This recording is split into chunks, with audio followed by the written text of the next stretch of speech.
Alright, greetings everyone, and welcome to the stream. Got some GACs to play today. Well, I say that. I'm used to saying we got GACs to play when I had two accounts, but we have a GAC to play today. We will answer any questions people might have about the game or whatever. Do some roster reviews if people really need it, and that'll be the stream.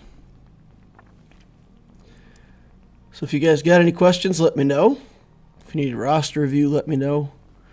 We have Fleet Arena to play for placement, so I'm going to go ahead and do that and play around a little bit with events while we're waiting for a few more people to show up. Then we'll get the party started. All right, pretty standard Executor fleet here that we got to beat for placement, so we're going to go in here and use the Profundity. I have the Executor, but for this, I don't like the mirror match right now because I do have my Executor set up in a way where Piet's real slow. So in the mirror match, the enemy capital ship always goes first. I don't even have a chance of a coin flip. That's pretty annoying. So I feel like it's better to just use the Profundity counter. Just keep things simple. Bring this in. Hide the Millennium Falcon. Get rid of that breach. As long as they get another debuff on my tank here, they'll get rid of that breach as well. They'll attack Outrider. Okay, so now we're kind of stuck with this breach on our tank, which is this happens from time to time, and it's a pretty annoying way to play. And on this assist, I actually have to use the tank so that I can get rid of all the breaches, and that allows me on my next Millennium Falcon attack to get rid of that taunt. We can get back to the juicy targets at the back, so that's what we'll do. And we're a little behind on the ult, so we'll have a second reinforcement this battle. But I don't think he's very far along on his ult, so we should be in good shape. We'll do this, we'll do that, and target the IG-2000 when we can, and then we'll just, well, you know what, I don't want to put it in auto because I don't want to spin on my next move with Millennium Falcon necessarily. Let's do this. Okay, now we can put it in auto. Now I don't care. Alright, target the Razor Crest, and we'll just let the Tantive do its thing. I'll get over here and answer questions. Lord Zenith says hi. He's the only one chatting in chat right now. Got Leia unlocked. That's pretty awesome. Still lacking Omegas and mods.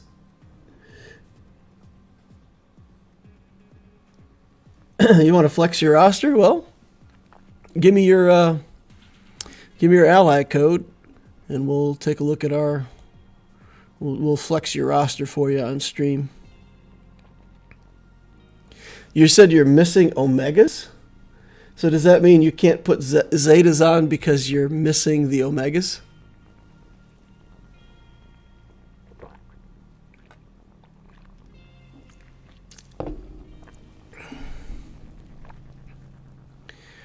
Alright, what else do we have that we have to go collect here?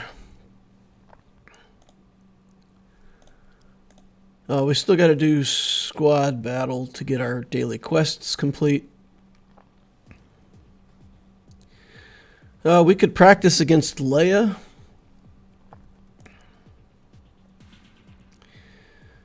My practice against Leia is Sith Eternal. That's what I want to practice here. So we'll practice this, but then I will have to play another battle, regardless how it comes out, because I don't want to end up with this as my defensive team, or I'll be down at like the 3 millionth place when I come back in the next time. We will take the armorer in here, though I don't think she'll get anything done. She'll be dead before anything happens, but we'll still do that to try to see if we can get something done. And then we'll bring him in. All right.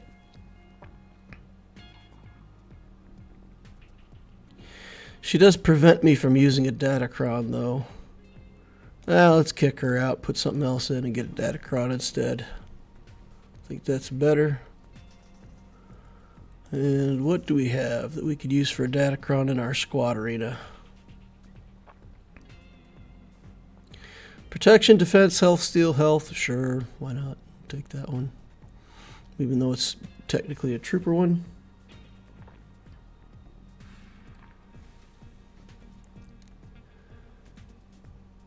All right.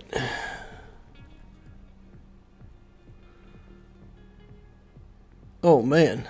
I'm getting wrecked. And I lost all my turn meter, too. That's inconvenient. All right, we'll link up Baze and Drogan. That gives me 2 instances of protection recovery as well. So that's something useful. And there we go. Already got Watt down. Already got hit with the trees for 1 billion. Quickly going the wrong way here. Alright, getting our alt meter built up.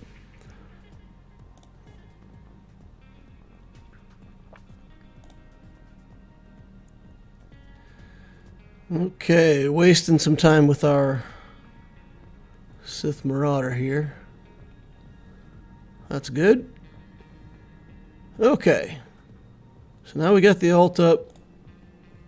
We can, in theory, get a couple of these down. We're going to link Leia with R2. Just because we do want to get some of her protection gone if we can. There's the pew pews with the alt. There's the trees. Got a grenade in my face that I can't get rid of, so that should be it. Okay. All right. Well, we know that if we have to fight that battle, we might be able to two-shot it, right? We got to get rid of a couple of the tanks with C. And we could probably come in there and clean that up.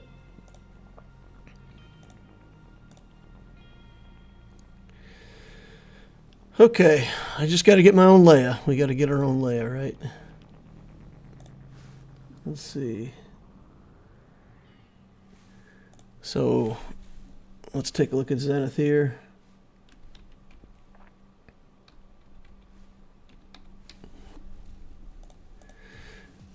All right. What do we got?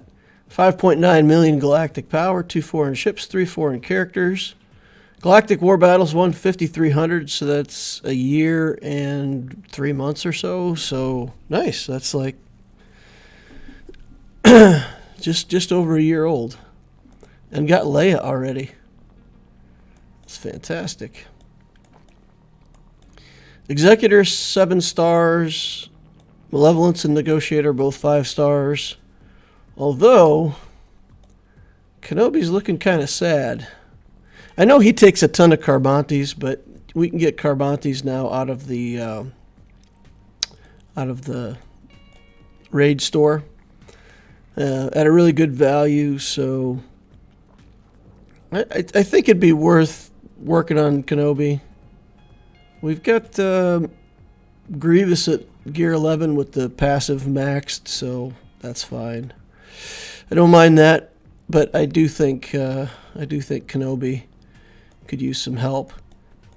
I understand, believe me, I understand when you need gear on every character, it's hard to pick which characters need gear. But he's good enough as a character and the captain of a capital ship that makes sense to try to do that.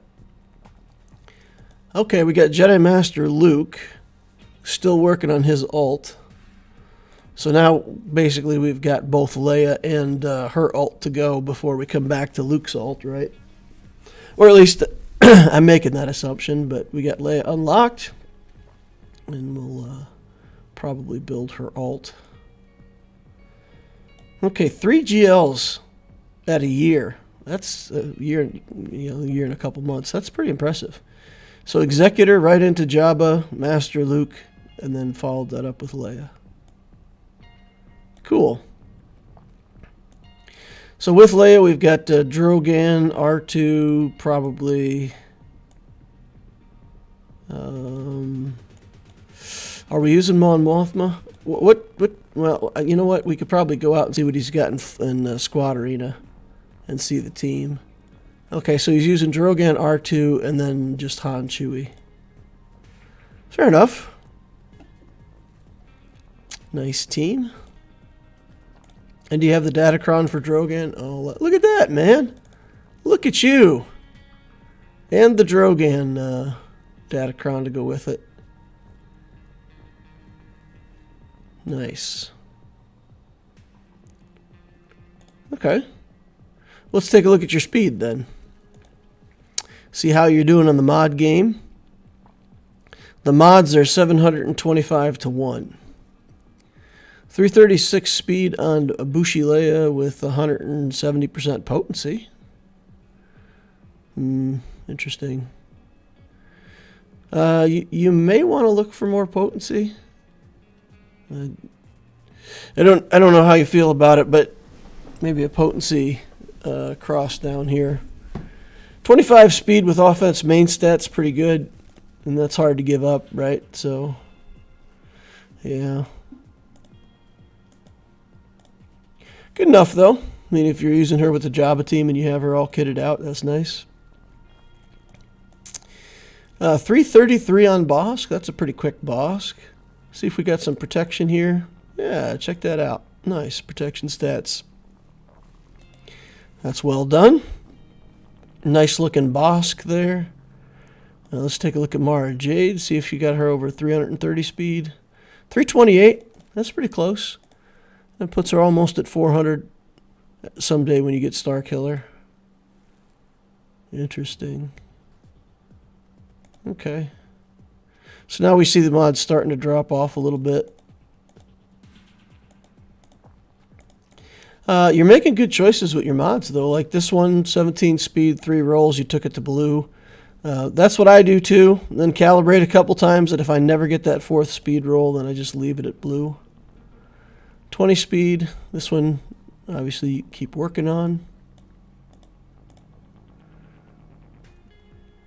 So, nice little roster for being only... oh, we already got Star Killer in the account. Dang, man. 3 GLs and Star Killer and big capital ship. That's a heck of a lot of work for as old as the account is.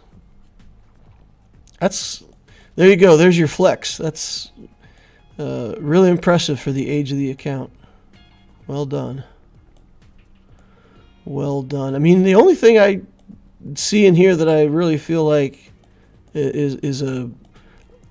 So there's a bunch of things that you can do, right? I mean, I don't need to tell you what you do. You're already on a great path. I think the only thing that I would do is take a look at that Kenobi. I do think he'd be worth at least taking to Gear 12. He goes in a Jedi team. Maybe you've got Qui-Gon Omicron somewhere in here. Let's take a look. If you've got the Qui-Gon Omicron, even if you're not using him in a Galactic Republic team somewhere, he can go in the Qui-Gon team and make a pretty big difference there. So we do have Qui-Gon Omicron in here. We've got a Gear 12 Jedi Knight Anakin. So if you like Grand Arena, you know, making that team a little bit better could be useful. And again, even if you put it on defense and you say, well, there's a lot of stuff that beats that on defense, I don't really care. The thing is, a lot of players either A, drop a battle against it because they don't know how to play against it, or B, they take in something really good because nobody wants to drop a battle to that stupid Qui-Gon team on defense. So, especially at the middle levels of Grand Arena play, that team, you're at Rhodium 1, that team is still useful. Still useful, I feel like, as a defense.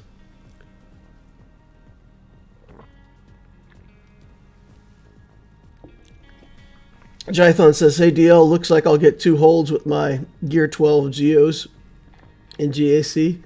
Nice. Yeah, I've done that before. Where I've, run out of teams and had, you guys have seen it, had like a Geos or Night Sister team or something like that, and just, kind of ran out of gas with having enough offense to deal with it on the back wall. Yeah. So I guess you gassed your opponent and Geos are winning. That's awesome. Zenith says, I'm planning on doing high relics for now, JML, Rey, and Leia, so I'm going to relic those pilots. Nice. I never gave JML his ult, saved it for Leia. Nice. Blackie90 says, hello all. Playlist says, Mr. Loquitur. Well, hey, how you doing? Lord Zenith says, Galactic Republic is the future if I'm planning on getting him by July.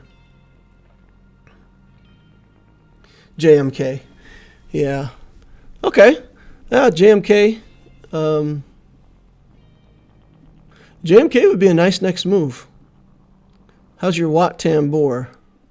Do you have Watt done, or would you be looking for Watt? Yeah, okay, well, 6 stars. Probably got some shards toward his 7th, so yeah, it won't be too bad. You'll be ready to go. Nice roster, man. It's nice. And especially for the age of the account, that's something you always have to take into consideration. It's not just what's in the account, but how long it's been played. And in this case, it's in really good shape for the amount of time played. All right, well, we got another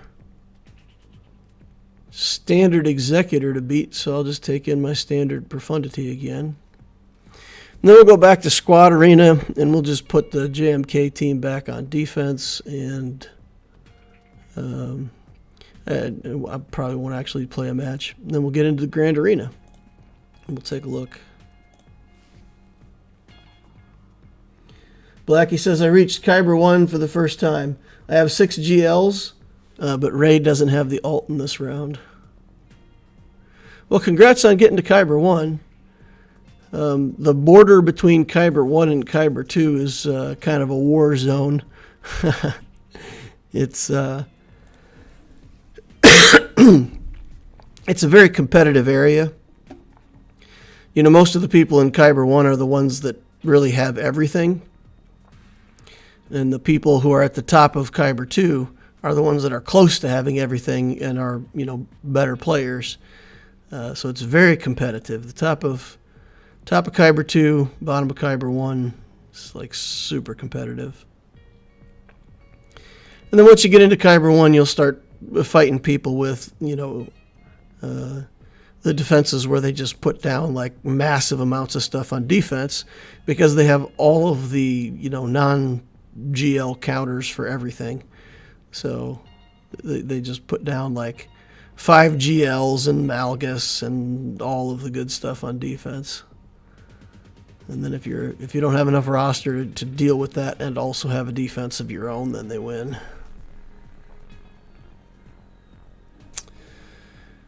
All right. Pew. No ult yet. That's disappointing. We'll bring this in. We'll do the assist, and then we'll just tell the computer to take it from here.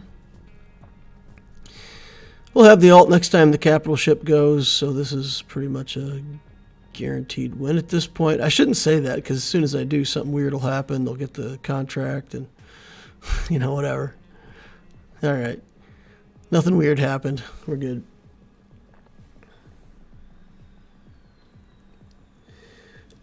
Christopher says, hey DL, I re-downloaded the game after a 6-year break in October and bought the recent Lightspeed packs and hyperdrive. How's it looking? Thanks for feedback. Oof. So Christopher, one thing I would say, if you really did start an account 6 years ago and you're coming back to that account, Fleet Arena is going to be really hard because, all the players in that shard that have been playing the whole time will have Leviathans and, Leviathans. There'll be Leviathans everywhere. So your ability to get enough fleet to be able to beat a Leviathan is a long way out. So we'll take a look at the account here in a second. Let me reset my defense here. And then we'll go take a snoop. We've got one with 20% protection. There we go. Good. Put that in. And then we'll just leave out of here. I suppose I could just put this fight in auto. And if I win... No. Yeah, you know what? We'll just put it in auto. And if I win, that's great. And if I don't, who cares? And then meanwhile, we can switch over to a different screen, pull this up, and take a look at the ally code over here. And there was much rejoicing. Yay. 327184983. Blackie said, it's really hard to win against someone who has nearly everything, but it's possible and I like the challenge. Nice. Yeah, no, I agree. All right, so let's take a look here. 2.4 million galactic power, 1 million in ships, 1.3 in characters. Galactic War Battles 1, Leet. Wow, look at that. 1337, Leet. So, okay. So then if we were to look at your... I don't think we can look at your fleet shard, but that's the problem. That's the problem with resurrecting a really old account, is trying to get anything done in fleet. Okay, you got Home 1, so you'll have a fleet. You got Houndstooth, so you can slap down like Houndstooth and a couple ships on your opening, and then reinforce. And with Home 1, that's respectable. You'll be able to do something. Character-wise, we get the Vader and Mandalorian Lightspeed bundle. Did you get the whole First Order Lightspeed bundle? Let's take a look. First Order stuff. Yep. Resistance stuff? Nope. Okay, and then Rebel stuff.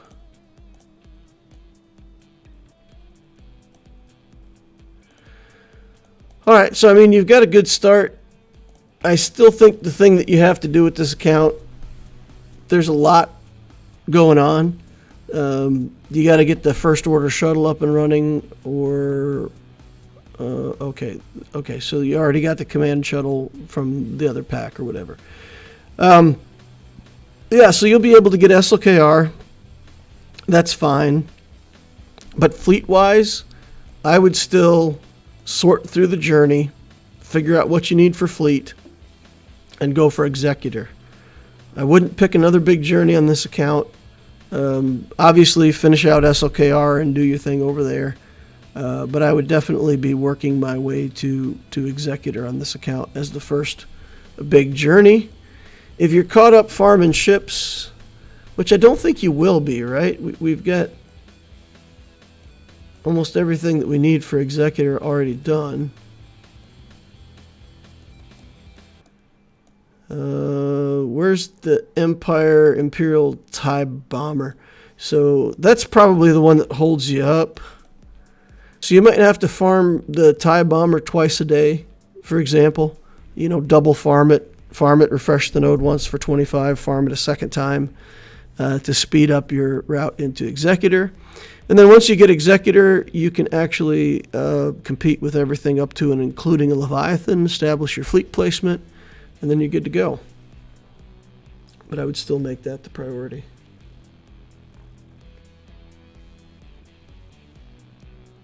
My mods are atrocious, says Christopher. They will be, and they will be for a while, especially with a new account. A new account with all these characters, you get all this stuff for the Lightspeed bundles, but you're exactly right. You just don't have mods to put on them. Since you're willing to spend on the account, it may be something for you to consider.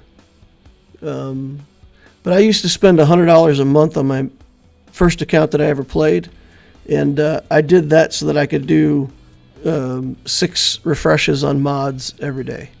So on that account, since pretty early on in the account, I spent money every month, bought what I wanted, and I did 6 refreshes on mods every day. If that's all you're doing, I don't think you need to spend $100 a month. Even if you spent $20 a month and just used all the extra to do mod refreshes, that could get you ahead on mods or get you caught up a little bit. But think of it this way: if you play for a year and you did all those refreshes, you'd have 2 years worth of mods in 1 year. That's how you got to think about it. You have to think about it in terms of very long-term play, because week to week, if you double farm mods, it's not going to feel like you did much. But just remember, if you do twice as much, it really does help the account a lot. So I'm not going to go through your mods. I don't think there's much value in that. But that's my advice. Keep chugging along, doing what you're doing. Get the SLKR unlocked, of course, on the character side of things. But for the rest of it, really focus on getting that Executor into the account so you can beat these Leviathans.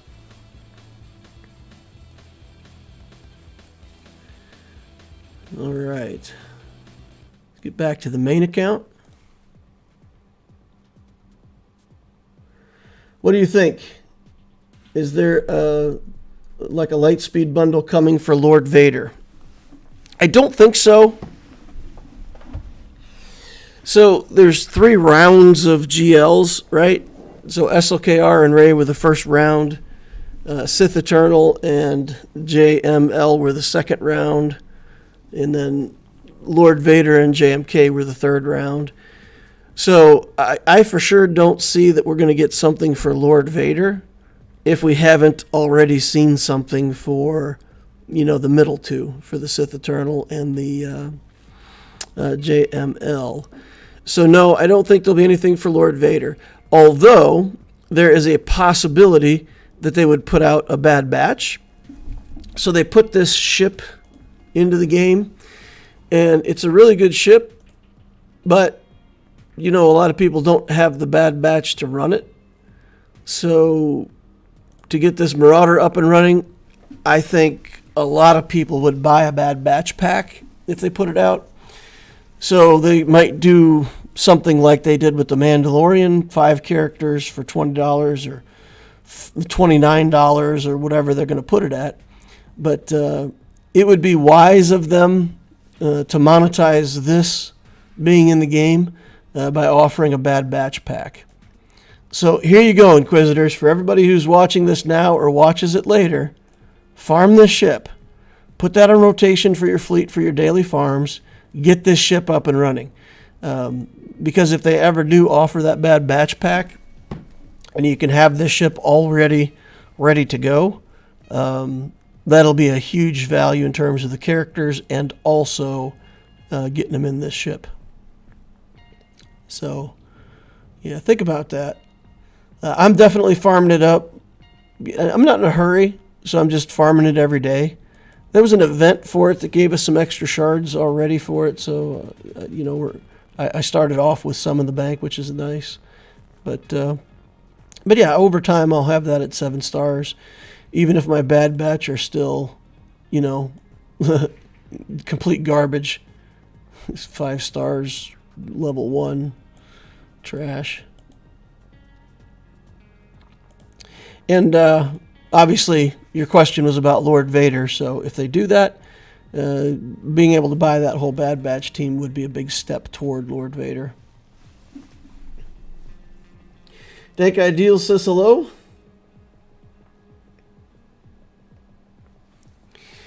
Well, hello.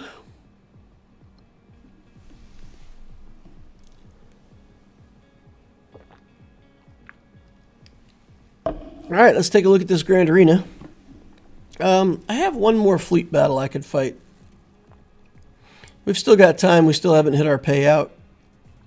So let's take a look at this top spot here. We've got an Executor with a pretty standard lineup. So I've been playing around with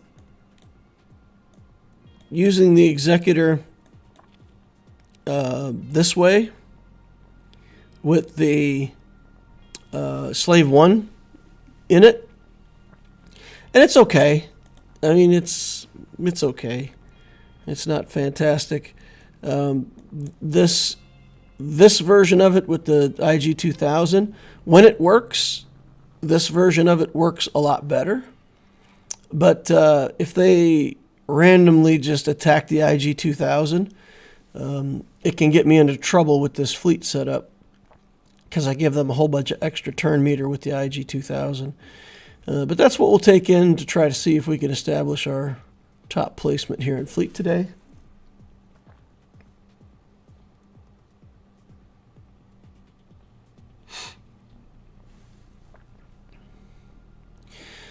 All right, let's rock. Let's stun this. Nope. Stunning the tank would have been nice. Okay. Then we're going to call the Xanadu to assist. And then we're going to call the IG-2000 to assist. Xanadu can get breach on its basic, so getting more breaches and helping me work my way toward the alt is the goal there. So there we've got the locked debuff. Oh, come on. That dodge, though. Yes, dodge and no double attack. Inconvenient. All right. Yeah, this is a real bummer. I got to bring in the Slave 1, but I can't actually hit anything with it. Let's just take off some of the foresights, and then on the next round, when they attack me, at least I'll be able to attack back and keep some of the foresights under control a little bit. Let's go over here and target this IG-2000. See if we can get a couple big hits. That's nice. We'll target over here. Same thing. Get a couple hits off. And then if we can get to the heel on this, we will be able... Okay, this should kill him, right? No? Why not? What is going on here?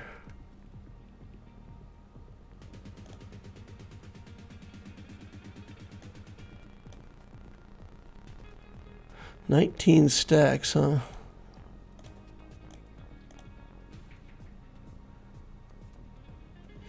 All right, I don't know how he got so many stacks there all of a sudden. I wasn't paying attention, I guess.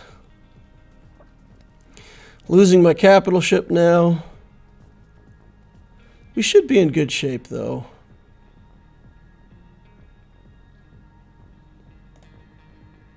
Come on.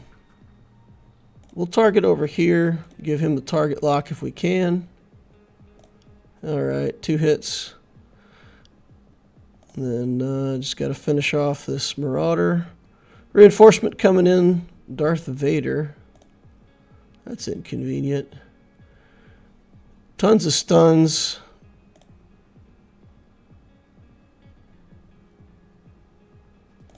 Come on now. Okay.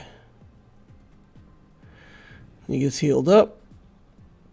And then we're feared.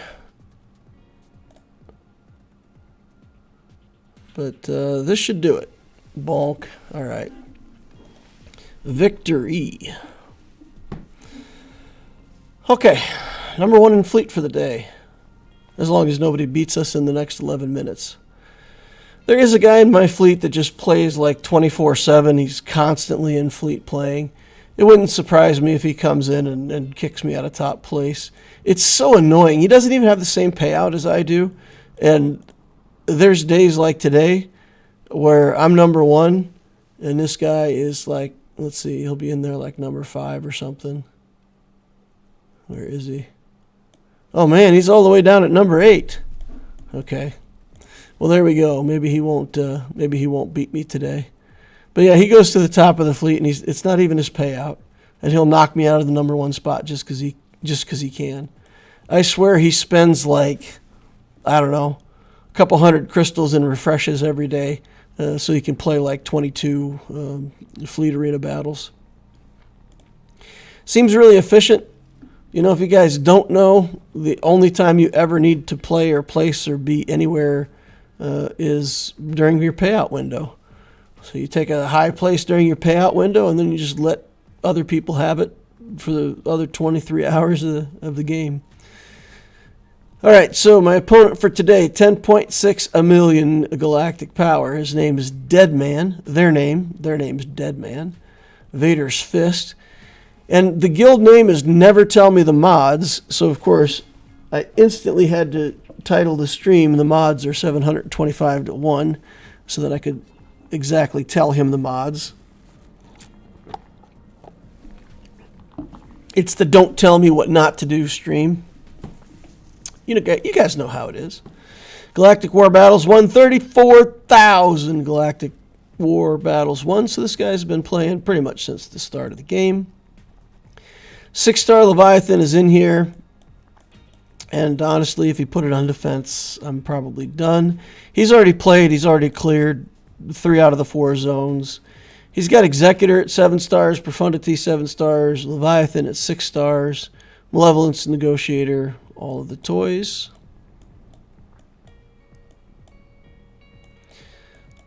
So yeah, he's definitely got an advantage in fleet. He's got all the ships and characters. GL-wise, 7 GLs, doesn't quite have Leia yet, but I'm sure he's working on it. Third Sister, Relic 8, Darth Revan, Relic 9, Malak, Malgus, all of the things. A lot of high relics, Relic 8, Relic 9 stuff in the account. Luke's only Relic 7. You know, he might be a Relic 8 here sometime soon. And of course, all the Leia stuff is done in this account. Does he actually have it and it's just not relicked yet? I wouldn't be surprised if he's actually got like a Gear 11 Leia somewhere. Okay, no, he doesn't quite have the GL yet. But okay, I mean, with 10.6 million galactic power, that's most of the stuff in the game. He's working on Seer Junda over here. He's got... interesting, he's still got Phoenix at Gear 12. He's working on the Cal Kestis stuff. Alright, and then we got, you know, Tuscans, about the only thing down here that he hasn't worked on that maybe you'd expect to see in an account like this. But yeah, so what do you do? What do you do against an account like this?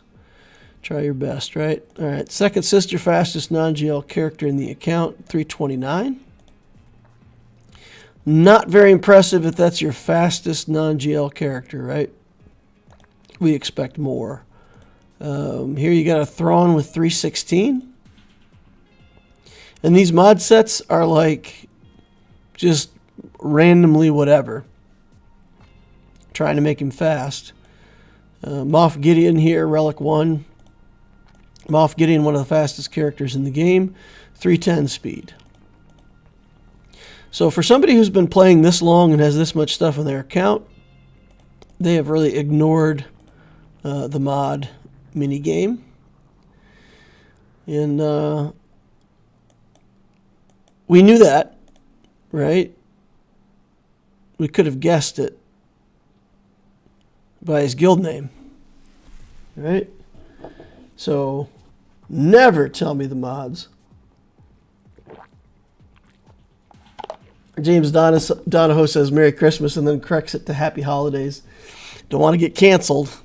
Yeah, I think it's still okay to say Christmas. I know you have to say Happy Holidays now, but I don't think you get canceled for saying Christmas. Maybe you do. I don't know. I'm not up with the times on whether or not Christmas is actually cancel worthy. But there are a lot of other religions in the world, and Christmas is definitely, an indication of a Christian holiday. So I'm sure sooner or later it will be, ban worthy or cancelable. So, we all got to get used to saying happy holidays. But Santa Claus himself, Santa Claus is not necessarily any kind of a, denominational religious figure. So there'll still be some kind of holiday with Santa Claus for children, I suppose.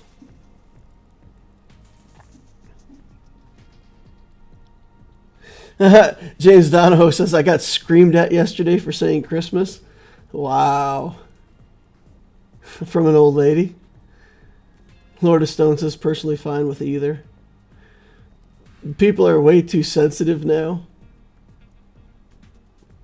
Well, I've spoken on this before, and I think a lot of what's happening is good. And I agree with it. I mean, I think when you say Merry Christmas, if you say it in a certain way to a certain person, it could be implied that you're trying to push your religion on them. And people are allowed in our great country, the United States, to have freedom of religion. So they can have a Merry Christmas, or they can have a Happy Hanukkah or Kwanzaa or whatever it is that they choose to believe in. And it's not for anyone else to judge. The thing that annoys me is the reciprocity, right? So the idea that you could say Merry Christmas and they can retaliate and there's nothing you can do about it is the opposite of freedom of religion. Because now you say Merry Christmas and they say, you're not allowed to say Merry Christmas to me. So I'm allowed to have my religion. I'm allowed to have freedom from persecution. You can't tell me Merry Christmas, but I can tell you not to say it. Right? It's that sort of a double-edged sword that annoys me, is when people who are trying to implement changes that are good get so righteous that they themselves are discriminatory. So yeah, getting yelled at for saying Merry Christmas is it's not right. I mean, if you don't believe in Christmas, then you simply say to the other person, well, I'll have a Happy Hanukkah because that's what I believe in. And just leave it at that. Leave them alone. You don't need to make somebody else feel bad because they believe differently than you believe. Obviously, it's a tolerance thing. You can't just say anything. Well, you can't say, I'm racist, so I'm going to say racist stuff, and then you can't tell me no. That's different. There's certain tolerance level that we reach on that stuff, and there's no more. So it'll be interesting to see where history lands on all this stuff. And the funny thing is, like 200 years from now, when people look back at this time and they say, why were people even upset about it? Once history is written and the change is made, things become very definitive.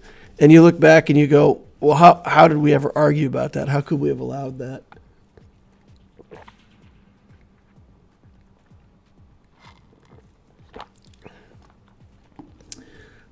Dank Ideal says, I'm a Texan, yeehaw. James says, I'm a Bostonian. James, I lived in Boston for 5 years. I lived just north of Boston for 5 years. And out of all the places I've lived in this great country, Boston is the one place I can say never felt like home, and I am never going back. Well, I'll go back to visit, but I'm never going back to live there, for sure. If I was offered a job for twice as much money in Boston, I'd say no. I never felt welcome there. It's really funny. I'll tell you guys a funny story. So there was a sales guy working at the company, and I worked at a plant out in Indiana. And the plant in Indiana, it's literally in this small town. You're driving through cornfields. It's like cornfields, wheat fields, and cows. And then on the edge of town, there's some industry, a few factories. And then you're in this like little podunk Midwest town. So people who'd come out from the Boston area, where we had another location, they would come to the Midwest, and they'd be like, "Oh man, this place is like boring and flat, and cows and corn," and so they joke about it or whatever, right? So I don't care. So one day this sales guy was like, he just wouldn't let go of it.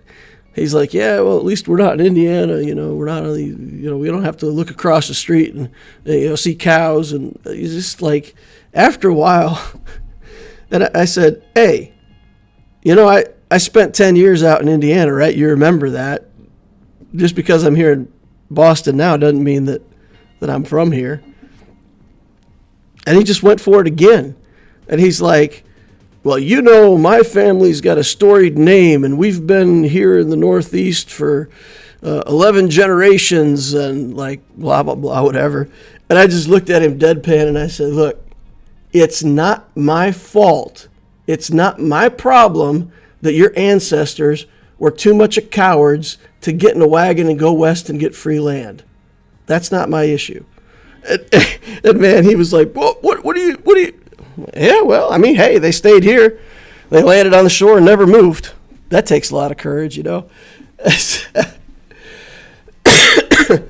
I just kind of had it. I'd had it with this guy with his holier-than-thou attitude and his, the Midwest is bad and never go to the cows and corn. And I'm like, it's enough. What kind of plant do you work at? I'm training as a tech for a plastic factory. I'm a chemical engineer by training. I worked in the chemical industry for a lot of years. I don't ever want to say the names of the companies where I've worked or, have worked or work for now, just because I don't know. I don't think there's any problem with it, but I don't ever want somebody to come back and say, you're representing the company or you're disparaging somebody within the company or whatever. So no, I won't give out details on what company I used to work for, but it was definitely a chemical company. It was, chemical manufacturing. Yep. And I mean, if people get curious and go out on the internet, you could probably do research and probably figure out where I work or where I have worked. But yeah, after I moved to Dallas, there's not a whole lot of chemical industry in Dallas. So I'm actually, I'm in paper manufacturing now, doing something completely different. All right, let's get into this Grand Arena. We've got Jabba here. We've beat this with SLKR a few times reliably, so we're going to try that. We've got Qui-Gon here. We've got things that we can try. We've got Iden. We'll just assign Wampa here and kind of not even think about it. Let's just get this battle done and out of the way first. We'll put a trashy Datacron on it. Something with a few stats. This doesn't have protection on it, so we're good. We don't want to steal that from other teams that might use it. So we'll get this battle started, and then I'll catch up on chat a little bit. And then on the bottom, we've got Rey. And I figure we'll use JMK against Rey. That's probably my best chance of beating that team. So we'll do that. All right. Let's get off a Womp here. There's the big cleanse. We'll probably have to kill both of these guys twice. All right. Wampa's got tons of tenacity. Once he starts ramping up tenacity, it's hard to get any debuffs onto him. Okay, there's 2 down. We'll just keep ramping so that... nice, he dies from the damage over times anyway. We'll do that, put it in auto, and Iden will be dead soon. What is a good first Omicron? I still think that one of the best first Omicrons in the game is Qui-Gon. Qui-Gon's Omicron works in a unique way. It gives tons of stats and bonuses based on your character's speed. And it's not really hard to get your Jedi some speed and a ton of bonuses. So it allows you, really, it's one of the few Omicrons where you can take really low gear characters and have them perform much beyond their level. I think Iden Versio is similar. Wampa, of course, is good. Savage is good. But with both of those, it feels kind of like you have to relic those characters to really take full advantage of those Omicrons. And so early on, I would say Iden and Qui-Gon are still two of the best. They're characters that you want. They're Omicrons that you're not going to regret later. And both of them are very good at making low gear characters shine. So I think that's your first four.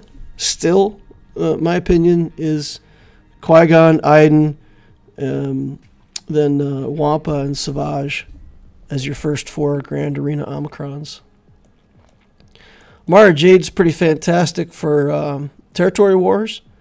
So slide her in there, and that's still the first 5 Omicrons. Night Sisters could be close. The problem with Night Sisters is no fleet. So if you're building Night Sisters right at the start of the game, they're good. With the Omicron, they could be great. But you're not building anything that's working for fleet. The tags aren't used that much. So I don't know. What do you guys think about an early Night Sister team? Is it worth it? I don't think so, but you tell me. Okay, we've got Luke here. And this, I think, again, is a Savage battle. So I feel like we could take Savage in here.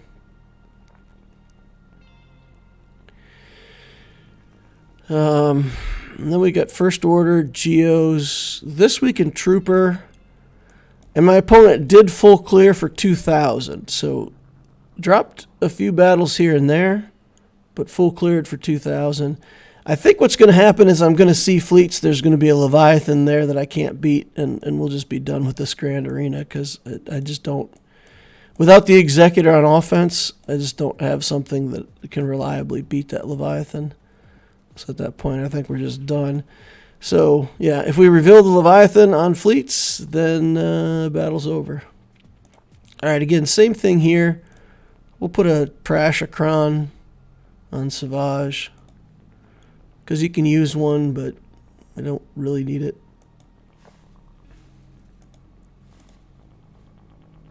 Is Dash Rendar still an Omicron you would get? Yeah, if you're building Profundity and you're going to relic Dash Rendar, it's okay. The thing about the Dash Rendar Omicron is you got to play something like Vandor and L3 with it to really mess your opponents up in Grand Arena. Well, if you've relicked your Dash and you put it on defense, for example, then you've almost got to relic your Vandor. Otherwise, people will just take any team that can do area effect damage, kill your Vandor, work their way around your L3, whatever, and then the whole thing is kind of useless, right? So it doesn't really help you to be prepared if you've got one damage dealer and they can kill your Vandor. So it's good, but it's kind of. It gets a lot better later when you can relic your Vandor, or at least have him gear 12. So the other thing, and in threes, you put him with, usually use Dash Han Chewie as a team. So then the prepared mechanic is not a big deal, right? Like, who cares if Han and Chewie are prepared? Yeah, I don't know. C tier for me. That's what I think. Now, I think if you're building Profundity and you're going to relic your Dash Rendar and you can have a Vandor behind it, it's not bad. It's not bad. But it would still be like the 5th or 6th one that I would do in the current environment. Again, if I like GAC. If I didn't really care so much about GAC, then you don't build Savage early, you don't build Wampa early. Then yeah, it can fit right in there with that early group. Hope that all makes sense. All right, so what are we doing here? Galactic Republic with Cat and Kenobi, and getting a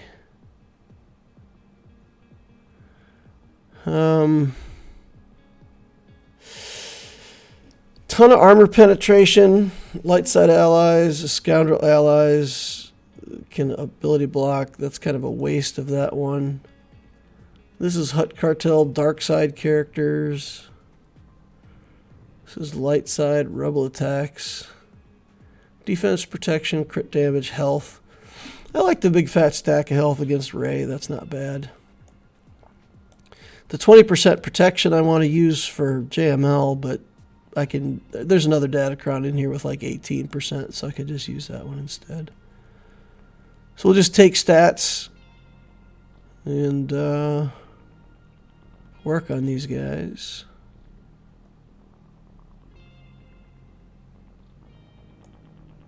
He's immune to being killed instantly right away. While Ben Solo's active, Rey can't be defeated, and Ben can't be defeated while Rey's above 50% health. So that we can't even do the execute on him then, huh? While she's above 50% health. Should still be fine. I feel like we still should be fine here.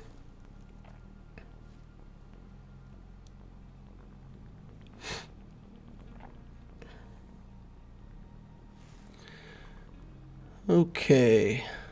Let's go in on Rey. Put the healing immunity on her. Swap this over. Reset her stats.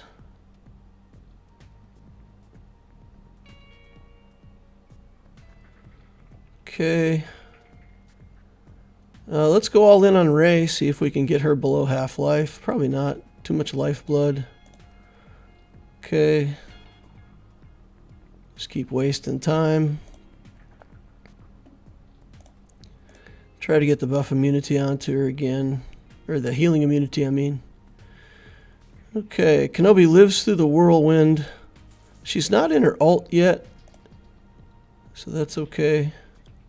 Now she is in the ult. Now we're going to do our ult. And hopefully all three of them will survive her ult. She doesn't have ridiculous offense, so we should be good. Flop. Okay.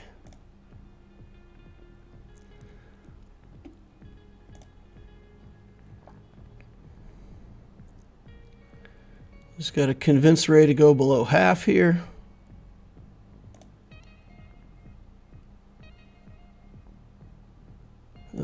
Getting there. Ooh, I should have put that on Kenobi. I didn't think about that. They would have been able to tank the whirlwind with no damage taken. Alright, come on.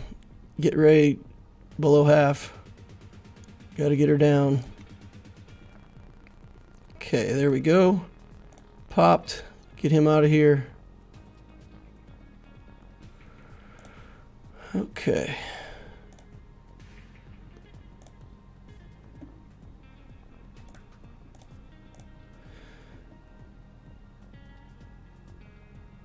Let's put the healing immunity over here. Ooh, Cat's almost dead.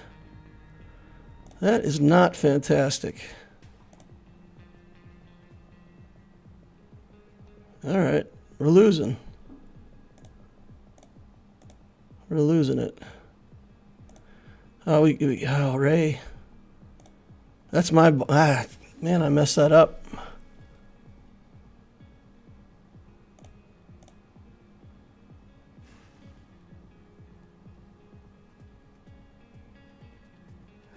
The ads during the stream are annoying.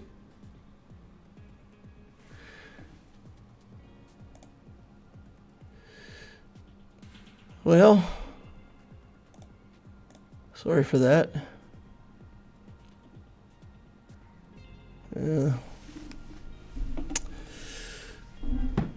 Couldn't get it. Couldn't get it. Yes, that's pretty much it. I mean, I don't know how I'm going to get through this Rey.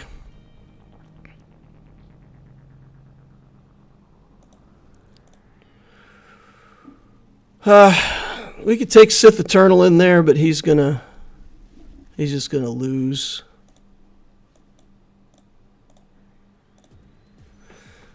Let's take a look at this battle next. We'll bust through, see how bad ships are. Protection, health steal, crit damage. That looks good. We'll take that. All right, in we go.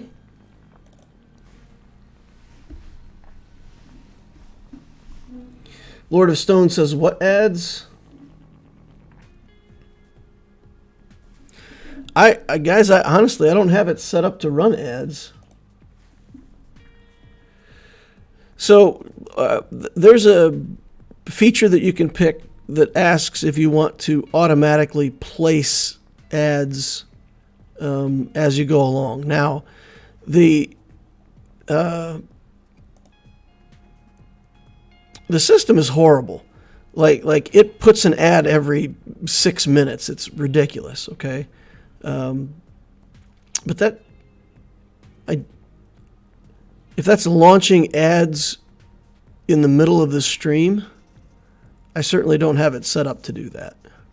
Just to be clear, it's only supposed to be adding the ads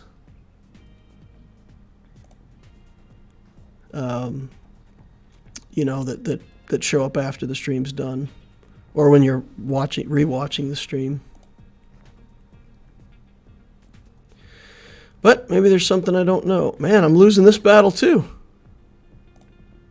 Maybe slow mods are the way to go. Just mod your characters with real slow mods. Come on, SLKR. I gotta get something done here, buddy.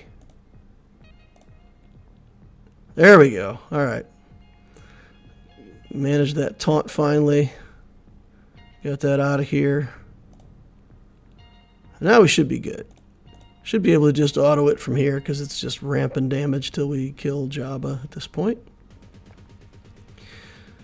The Rancor does good damage, but I don't think the Rancor can take all of our health, right? So, oh, there we go. Nice big hit there. Looked dicey for a minute, man. We could not get the taunt off of that Wookiee. Okay. Qui-Gon.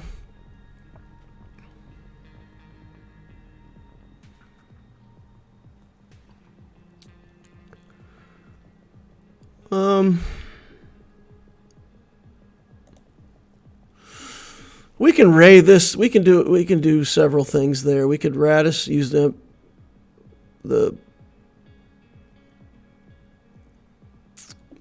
rogue team one with Radis and them to try to kill that. We could try to kill it with Rey.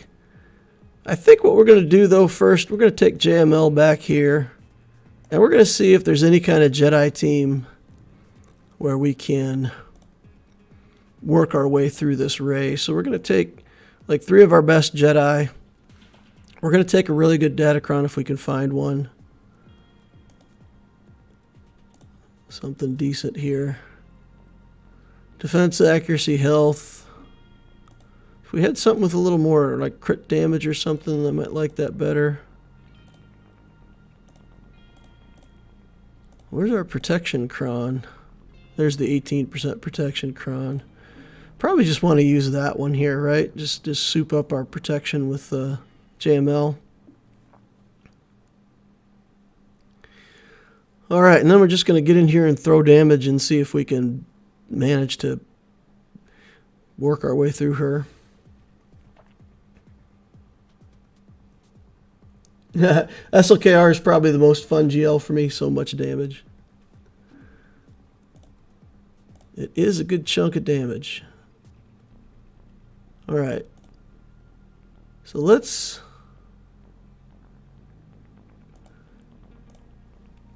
not go I'll just keep doing damage, I guess. Get her past the halfway point, trigger the inspired, all that stuff. All right, now let's get over here. Come back. There's the whirlwind. All right. Now get Ray below half. What? I said get Ray below half, and they're like, nah. Nope. Don't care. Holy cow. Wow. Wow. Okay, let's see if we can survive this. No, we don't. Revan goes down. Man, this Rey is no nonsense. She is just like living the dream here. Healing up, no problem.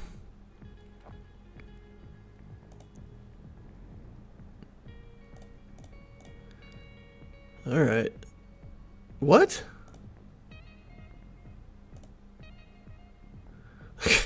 Come on. Come on. All right. This is a bust too. Done.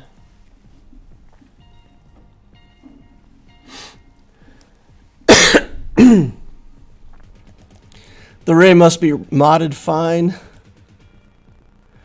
So this is the unaligned force user falls below 50%. All UFUs reduce their cooldowns and gain turn meter. So they gain turn meter, but man, I don't know. There was a whole bunch of health being gained there too, like all over the place. Crazy. Her mods, I mean, I'd consider her mods pretty mediocre. 11 speed there. 21 speed with protection. 20 speed with potency. That's an offense mod. And that's just a speed mod with a little bit of offense on it. If you look at her stats, 175,000 health, which is, again, it's not anything to write home about. 10-6 on damage, not great. Some armor, you know. I don't know. Just ain't got what it takes to get her down, though. Dang. Dang, for all those times that Arva told me that Rey sucked. You know, this is Rey's revenge. But Rey needs to take her revenge on Arva, not me. All right, let's see. Fine, let's do our own Rey here. Our gear, our garbage gear Rey. With the resistance. Trash tier. All right, let's go.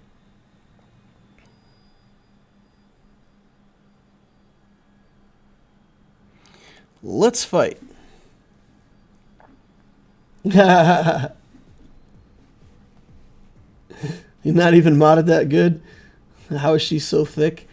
I don't know. There's something with Grandmaster Hermit Yoda interacting with him or something. Something. And his Rey, like Rey is notorious for lifeblooding herself. Right? Like I don't know how many times I've seen Rey lifeblood herself below half. And his Rey was not having any of that. Like, lifeblood below half, not for our Rey. Okay. So we can whirlwind this Anakin. And even though we're trash tier gear, turns out doesn't care about that for the purposes of whirlwind. It's still double massive damage. Yikes. Now his Omicron is defeated. So with a Galactic Legend in the battle at all, there's no Omicron on Qui-Gon. And yet somehow this Jedi team is doing sick damage to me. Man. Almost killed my BB-8 without even the Omicron being effective. All right, what can we do here? I don't know. We've got lots of teams left. We've got troopers. We've got no Moff Gideon though, because our remodding for the raid messed up our Moff Gideon for this round of GAC. So we don't have a Moff Gideon. Let's take a look at how fast these guys are. If they're slow enough, 270, 54, 334. Where's our Piet these days? 303, 323 under Veer's lead, so not enough. Not enough. All right, I mean, we can just take in good teams here because it doesn't matter. We lose the GAC. Can't get past that ray. So at this point, we're just trying to get free money.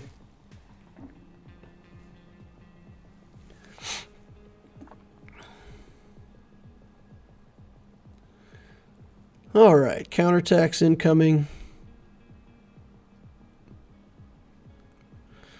All right, Gas, do your thing. Carve up the armor a little bit here. Get rid of some buffs. Get rid of some more buffs. See what we can do. All right. Bosk down.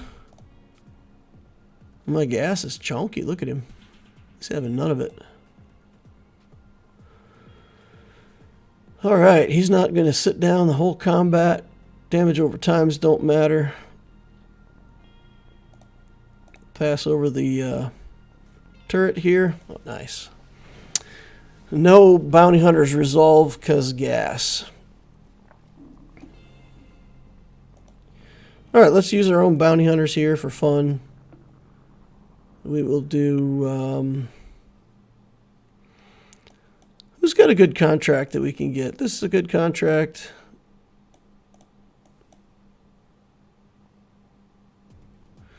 I don't think that'll work. Oh, man. That's not great.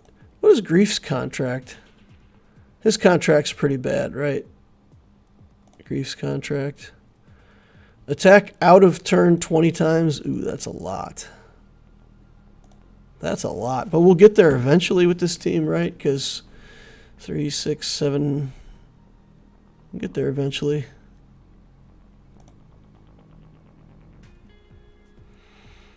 I don't know. I don't think this team has what it takes. I think we might just want to bring in like a CLS team or something.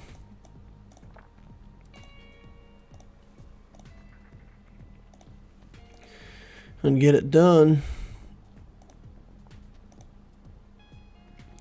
Knowing that this guy doesn't have much speed, but like all of the other stats on the mods are... There's more other stats because there's less speed. Does that make sense? So because he has less speed, he has more of other stats. Let's take crit damage on this guy. Still got 9,400 offense though. Mandalorian does true damage with his missiles, so I'm not sure why you would put crit damage on him. He's not really a crit damage character. But I suppose for the times that he does a basic attack, it's relevant. Alright, get rid of his stuff and then go straight for Queel. Do damage. And kill Queel as fast as we can. There we go. Alright. For anybody who doesn't know, if you don't kill Queel, you don't have much of a chance of killing IG-11. He is ridiculously tanky as long as Queel's alive. Once Queel's dead, it's not that big of a deal to get IG killed. So you just need a team that can work around the IG-11, get rid of his taunt, or ignore taunt, or whatever. So if the Leviathan's on defense, then we were doomed anyway. So it'll be not only Rey, but also the fleets. Alright, we see Executor here. Oh, man. If we could have beat that Rey, we would have had a chance.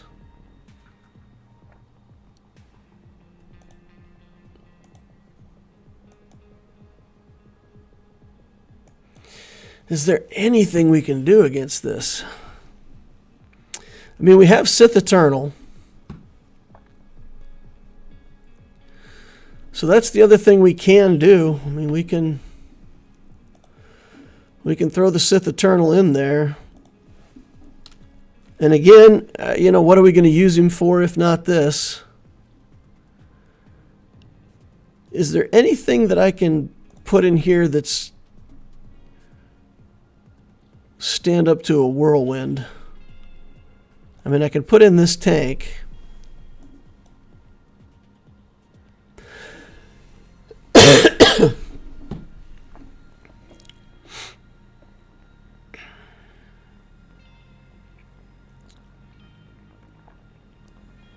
Let's think. Let's think here. What would it look like?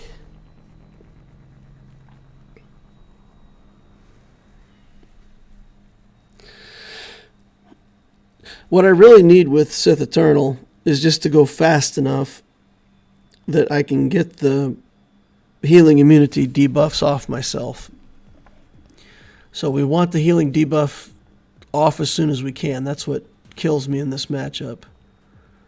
So is there some way to give C more turns? How do we give Sith Eternal more turns in a meaningful way?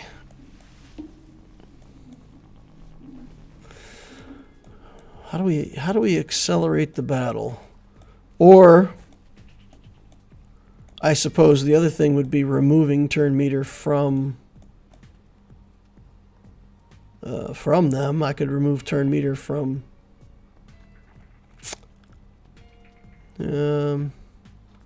let's try this. Let's just try kicking the Ben Solo and see if that does something. We will take in anything that gives us... this has got defense. It's useless against Rey, but... or against her ult anyway. But we'll take it in anyway. Give it a try.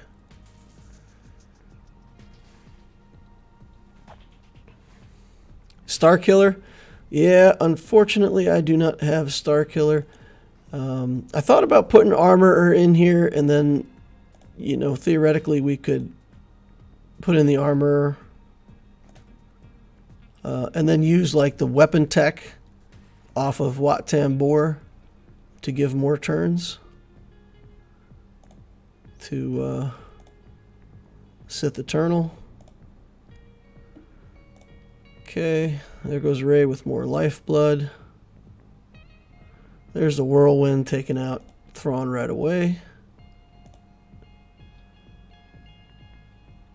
Okay. We will survive this flop. It should be fine.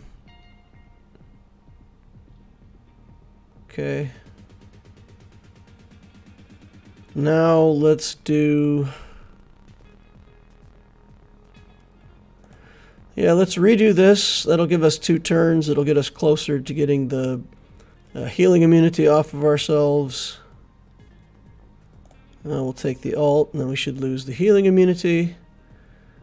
Question is it in... oh, man. And he puts it on instantly again. All right, let's do that.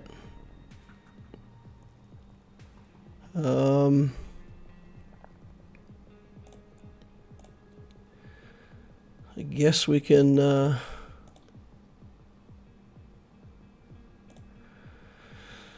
I guess we can do it this way.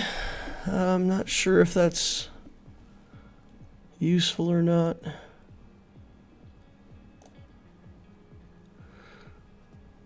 Yeah, this ult kills me. This ult kills me because I got nothing.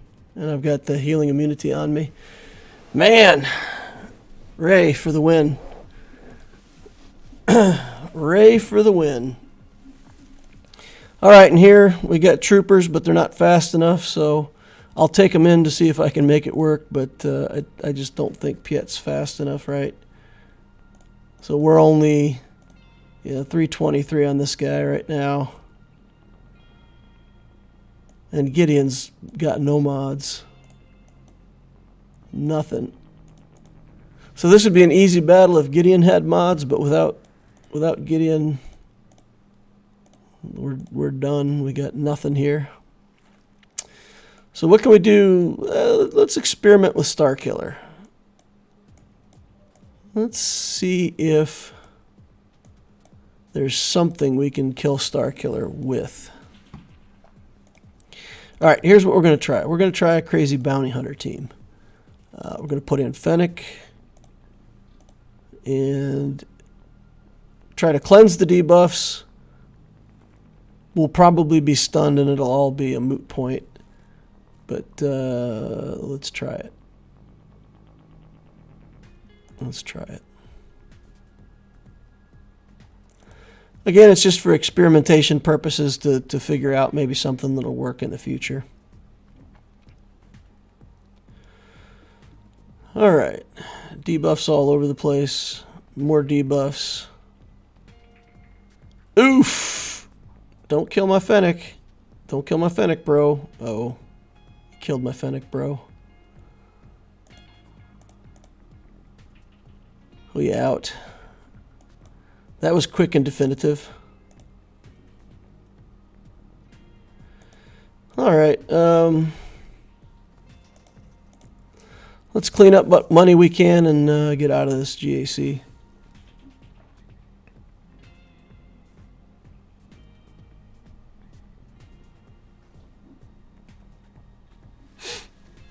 I'm confused why the alt sometimes removes Ben and sometimes not. Ray was not below half. So Ben Solo says he can't be defeated if Ray's not below half. So in order for him to get killed, I would have needed to have Ray below half. But that team, something about the way he's got that set up, I don't see it in the Datacron, I don't see it in the characters. But it's their recovery is just insane. So every time I try to get Ray down, she's never below half. Constantly getting healed up by Hermit Yoda or something. So, I mean, I was just caught there, and I thought maybe if I could get him down after I got the ult, get the shocks on, maybe I could do enough damage to Ray to make it work. But that was not the case.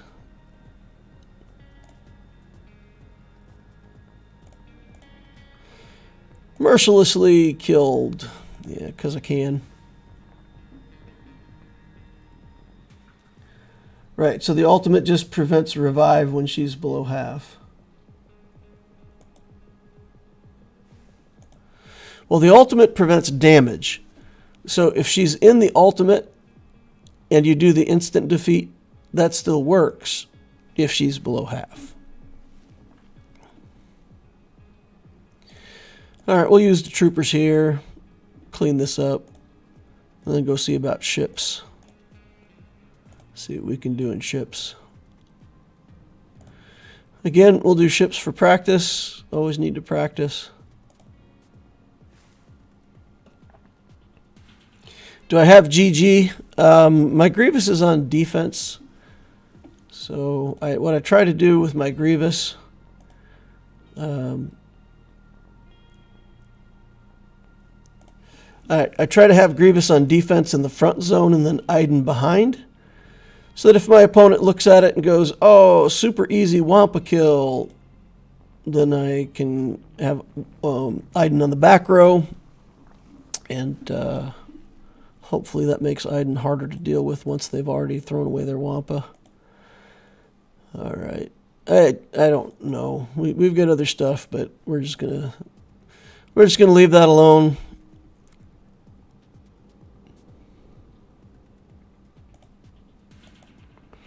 Get in here. This, I feel like we just Radis, do our normal Radis things here. Select our Radis fleet. Do our Radis things. We don't need that, so we'll kick it out. And this is the RNG festival, guys. We still got a decent chance to drop this battle if we don't get good assists on this first round. That's one of the most frustrating things about playing the profundity counter. Like 1 out of, I don't know, I'd say 1 out of 5 battles, you don't get any assists on this first set. There we go. We got assists, so we're good. I mean, as soon as like almost any assist goes off, you feel like it's successful. But every now and then you click that button and nothing happens. All your guys just sit there. Then you click the button on the Millennium Falcon and the same thing. You don't get any assists, and then it's just over. It's just completely over at that point. All right, we'll bring this in. Hide the Millennium Falcon. Oh, we're going to get breached again. That's unfortunate. Hey, he cleansed the breach himself, so we can clear that. Get the taunt off. Get back on the back. For anybody not familiar with the mechanics, Bosk can't lose taunt as long as any ship on the enemy team is breached. So as long as I have a breach on any of my ships, you just have to attack Houndstooth. That's the only choice you have. So maintaining breach-free environment is very important against the Executor. And once you get that taunt off of him, he's got quite a long cooldown before it comes back. The capital ship typically doesn't use the heal on him, so you don't have to worry about the taunt coming back real quick. So as long as you can get the Xanadu Blood killed, get the taunt off of Bosk, that's your win conditions for the Profundity versus Executor matchup.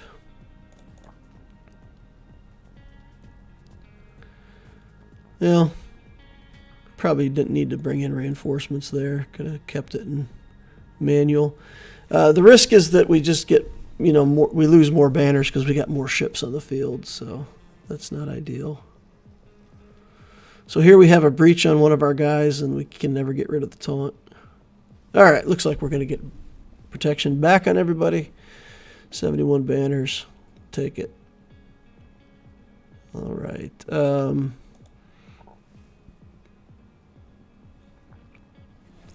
Let's see.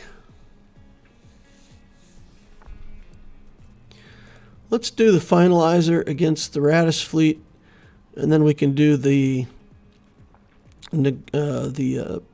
malevolence against the First Order fleet. All right. Let's try this. I didn't have much luck with this the last time I tried it. We got owned on this matchup. So let's think about another reinforcement that we could put in here that would be useful. I like flooding the field with First Order. Get this ship out, get this ship out. Just take more turns. This ship becomes something I can use the Kylo's command shuttle, take turn meter away to feed to everybody else. So it's not horrible. And I don't use that reinforcement somewhere else, so.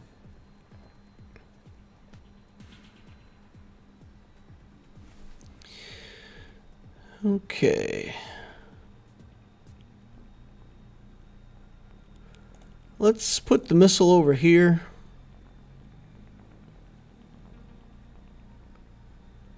And then we'll just attack his. You know what? I'm going to try something. I'm going to try something new. We're going to cleanse, and the taunt comes back. Why does the taunt come back?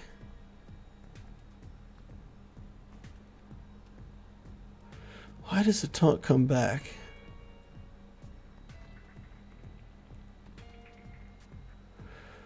All right. And the... Wow, that's the worst of everything, right? So I thought I was clearing off the anti-critical, right? Because he has critical hit immunity, which we don't want. So I'm like, okay, let's get rid of the critical hit immunity.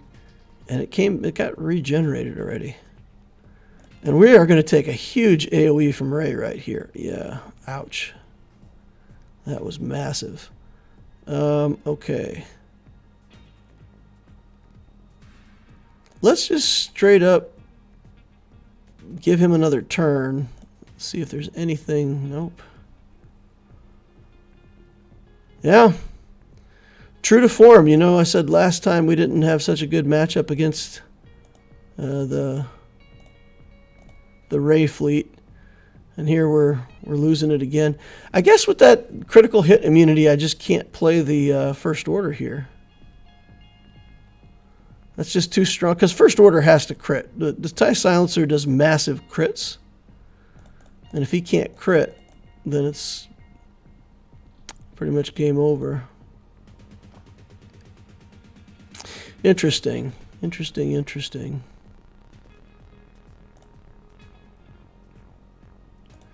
Yeah, I think I'm just going to forfeit this because I didn't kill any ships and I don't get any advantage by letting them have turn meter. Okay.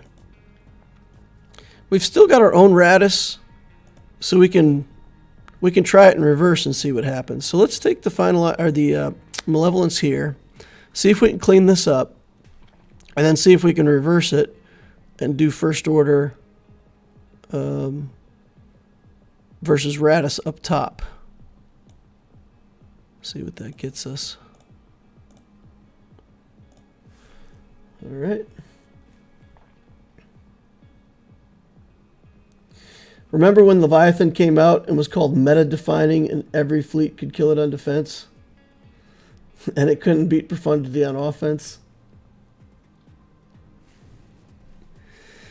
Remember every game ever made where, to be fair, it's very rare that something new comes to the game that gets thoroughly play-tested enough that there's not some bugs. I mean, every game is like that. There's always bugs. Always some kind of bugs that they got to work out. So yeah, I truly don't hold it against CG that the Leviathan was bad at first. They fixed it, and it's good now. You know, I think it's in a good position now.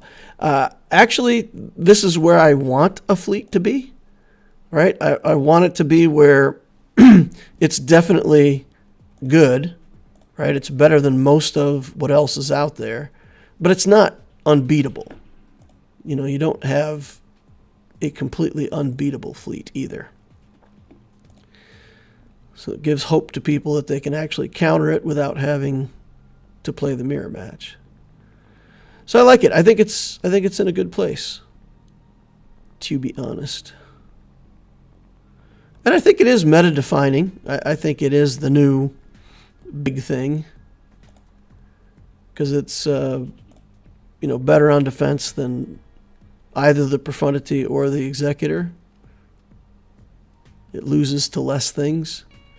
So, and it's better on offense than either one. So that combination means that it's the best single fleet in the game. I'm fine with it. Postfix.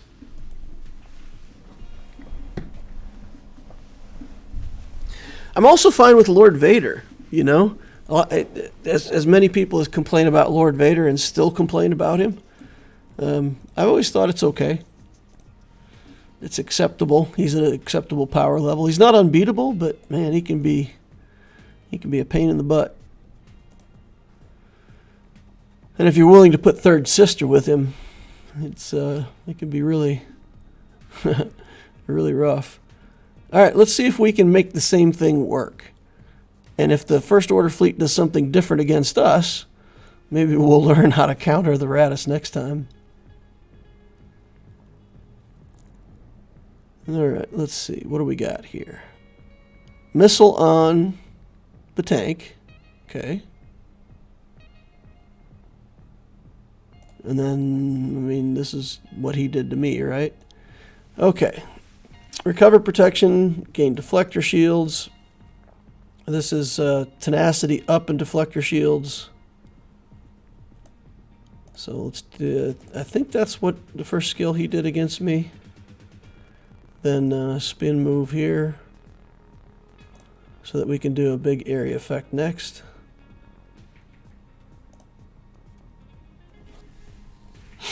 All right, here's a reinforcement. And my tank's almost dead. I mean, look at that. My tank's almost dead. I don't have him anywhere near dead. All right, here's the big area effect. And it did nothing. How? How is this even a thing?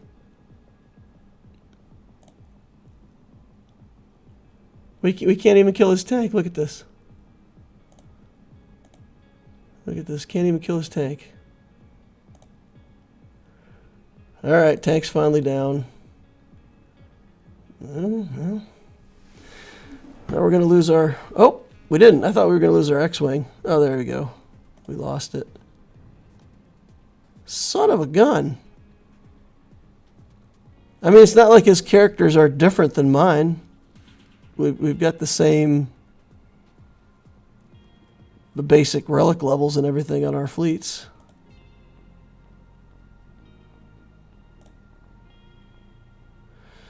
Get the shuttle out of here.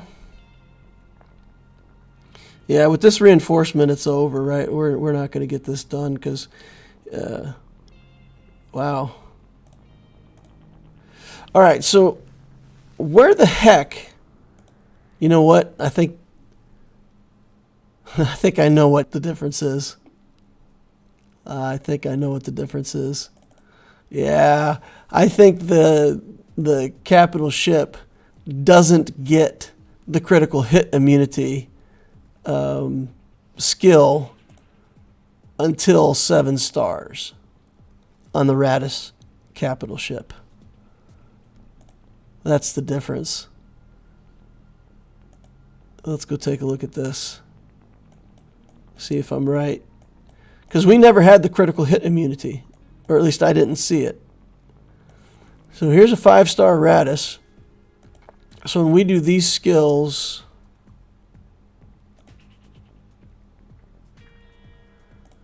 What is this?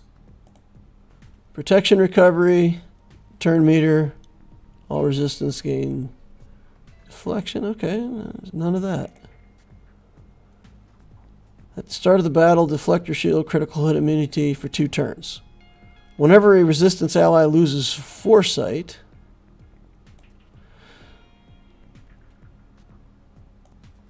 reinforcements gain stealth. Okay. Well, how did you get that critical hit immunity back once I removed it at the start?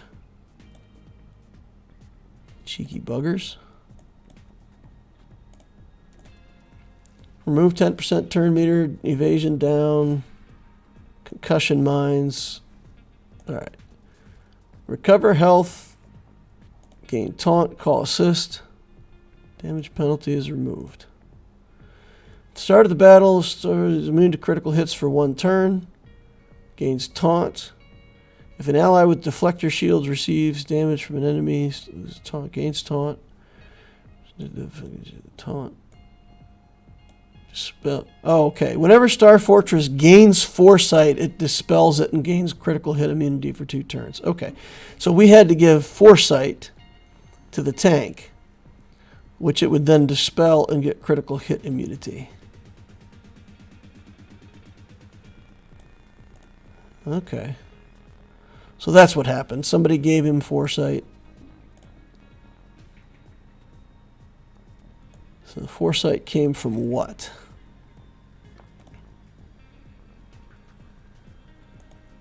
Protection up, recovery, resistance allies gain deflector shield. which is at the start of a turn, 25% doubled for resistance, gain foresight, can't be copied. All right. So that's it. Tenacity up and deflector shield for 2 turns with turn meter, and this is protection up for 2 turns, recover, gain deflector shield. Okay, well. Huh.